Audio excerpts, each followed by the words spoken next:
তোমরা কে কেমন আছো? আমি মোটামুটি ভালো আছি।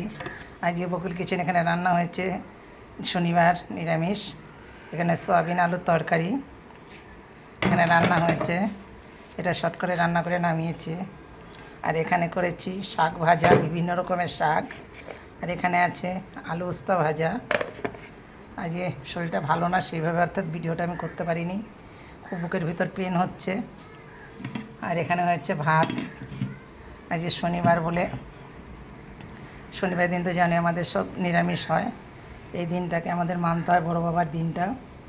রান্না হয়েছে, এখন ঘরে আছে রায়তা, কালকে রায়তা করে ফ্রিজে রেখেছিলাম, সেই রায়তা আছে, সেই রায়তাটা দিয়ে এখানে খাওয়া দাওয়া হবে। আজকে ডাল করিনি, কেন শরীরটা খুবই আমার খারাপ, বুকের ভিতর প্রচণ্ড পেন হচ্ছে, তার ভিতর থেকে হালকা পাতলা করে ভিডিওটা ছাড়ছি।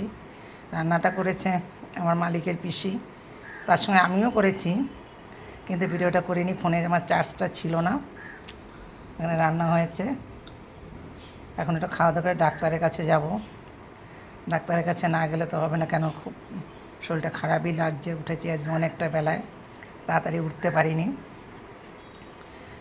শরীর যদি না চলে তাহলে তো আর কিছু করার থাকে না। হয়তো রাত্রিরে রান্না করব, রাত্রিরের ভিডিওটা হয়তো দেখাবো, রাত্রিরে যখন রান্না করব। আজকে এখন দুটো ভাত খাবো।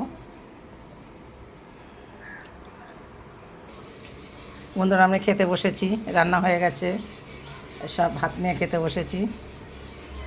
এই দেখো, এই আজকে রান্নার মেনুটা হয়েছে এই যে আলু উস্তা ভাজা, শাক ভাজা, বিভিন্ন রকমের বারোয়ারি শাক বলে সে শাক, আলু সোয়াবিনের তরকারি। সবাই ভালো থাকো, সুস্থ থাকো।